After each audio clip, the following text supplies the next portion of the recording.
Dans une interview avec Dominique Lagrousse-Sampère, Nathalie Marquet, la veuve de Jean-Pierre Pernaut, a évoqué l'ultimatum qu'elle a posé à celui qui allait devenir son mari.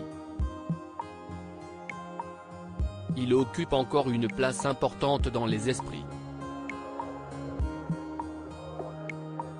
Il y a près d'un an, le 2 mars 2022, Jean-Pierre Pernaut, l'ex-présentateur star du journal de 13h de TF1 mourait des complications liées à un cancer à l'âge de 71 ans. Sa mort fut une énorme perte pour celles et ceux qui l'admiraient et surtout pour sa veuve, Nathalie Marquet, avec laquelle il a été en couple pendant 20 ans. Ils s'étaient rencontrés lors de l'élection de Miss France 2002 remportée ce soir-là par Sylvie Tellier. Nathalie Marquet a posé des conditions à Jean-Pierre Pernaut lors de leur rencontre. Nathalie Marquet a accordé une interview YouTube à Dominique Lagrousse-Sampère que Jean-Pierre Pernaut connaissait bien pour avoir travaillé à ses côtés dans le cadre du journal de 13h. Celle-ci était en charge des opérations spéciales comme SOS Village et Votre plus beau marché. Face à la journaliste, la veuve de Jean-Pierre Pernaut s'est exprimée à cœur ouvert sur sa rencontre avec le présentateur. « J'étais sur la plage à 13h, je regardais le 20h mais pas le 13h. Quelle honte.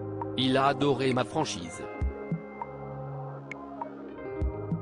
Nathalie Marquet a aussi évoqué l'ultimatum qu'elle a posé à celui qui allait devenir son mari. « Lors de notre premier rendez-vous, j'y suis allé au culot. Je lui ai dit, t'es l'homme de ma vie. Je veux avoir des enfants avec toi. Si tu n'es pas d'accord, je pars. Je ne reste pas assise avec toi au restaurant, ce n'est pas la peine qu'on continue. » Il a dit.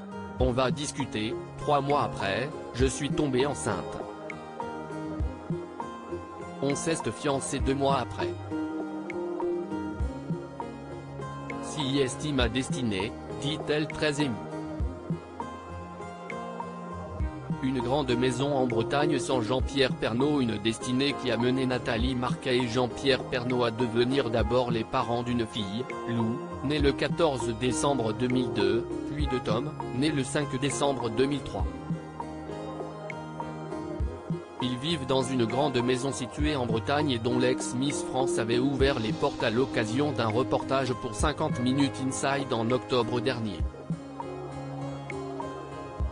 Même s'il n'est plus là physiquement, la présence de Jean-Pierre Pernaut plane toujours au sein de cette demeure et de la famille Marquet-Pernaut.